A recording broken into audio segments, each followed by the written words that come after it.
بعض لوگ کہتے ہیں کہ رات کو سونا ضروری ہے، قیام اللیل کے لیے سونا ضروری ہے، نیند آ جائے پھر نیند سے جاگ کر پھر عبادت کرو، نوافل پڑھو، تو یہ ہے قیام اللیل اور تہجد، اور اگر سوئے نہیں ہیں تو پھر تہجد نہیں ہوگی، تو یہ بات غلط ہے۔ اس لیے کہ اللہ کے رسول صلی اللہ علیہ وسلم کا جو قیام اللیل تھا،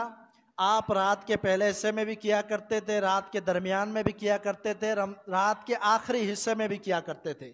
قیام اللیل آپ نے 3 راتیں پڑھائی، عشاء سے شروع کر دیا، عشاء کے بعد سوئے نہیں، کہیں بھی ثبوت نہیں ملتا کہ آپ صلی اللہ علیہ وسلم نے سو کر پھر آپ نیند سے بیدار ہوئے پھر آپ نے قیام اللیل کیا۔ اب یہاں سے ہم دیکھتے ہیں، غور کرتے ہیں، تو سونے کی ضرورت نہیں ہے۔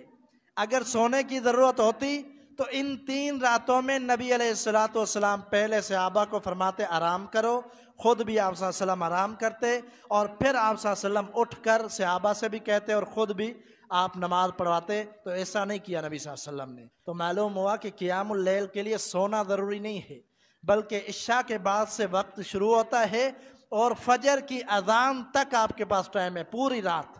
کسی بھی وقت آپ اٹھیں اور قیام اللیل کریں، اپنے رب کو راضی کریں، 2 رکعت پڑھیں، 4 رکعت پڑھیں، 6 رکعت پڑھیں، سنت کے مطابق 8 رکعت پڑھیں، 3 وتر پڑھیں، زیادہ کی کوئی حد نہیں ہے۔ یہ بات بھی ذہن نشین ہونی چاہیے کہ بہت سارے لوگ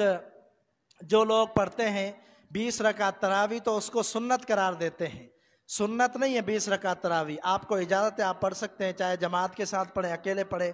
آپ 40 بھی پڑھ سکتے ہیں، بعض محدثین نے 40 کا بھی تذکرہ کیا ہے۔ پوری رات کو نماز پڑھنے سے منع نہیں ہے، 2 رکعت کر کے آپ جتنی پڑھ سکتے ہیں پڑھیں،